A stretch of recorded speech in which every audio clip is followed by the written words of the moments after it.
Hey there, everyone. This is Fritz Westover in a beautiful vineyard in the mountains of Georgia.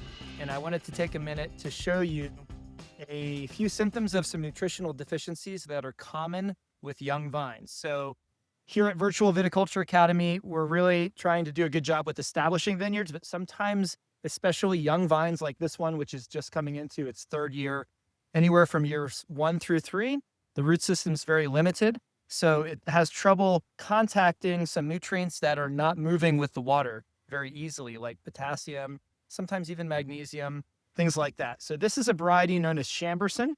And if you look here, you can see, perfect lighting there, you can see that there's this reddening on the very outer leaf margin on this leaf. And it's an older leaf on this shoot. This is actually a lateral shoot, but this is an older leaf on that shoot. And the first to show symptoms of either potassium or magnesium deficiency are these older leaves. Now, the difference between potassium and magnesium is the pattern.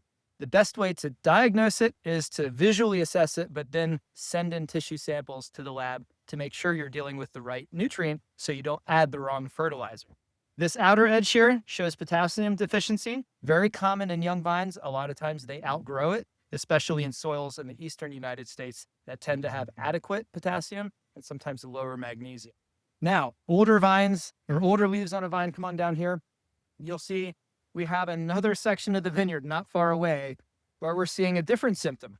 It's not primarily the edge of these leaves that's showing the necrosis or the chlorosis being yellowing, necrosis being when it gets to the point where it's actually dying off, you have dead tissue. Here we have just in between the main veins, this striping pattern, almost like a tiger stripe. And that's what magnesium deficiency looks like. Whereas the potassium was just on the leaf margin, magnesium is entering and growing from within those major leaf veins. So this is again on older leaves on the shoot. If you look up at the newer leaves on the top, they're looking fine. And if you're wondering about the speckling, I'll just go ahead and point out that too. The speckling is common to this variety, Chamberson. It's called rupestris speckle. It's kind of like a freckling, and it's genetic with this variety and with Villard Blanc.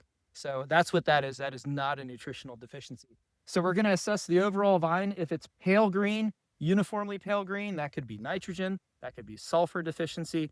There's different symptoms we look for different nutrients. The important thing is that you pay attention to your young vines, you learn how to read them, and you send in your plant tissue samples, especially before you see a problem, so you can prevent it from happening.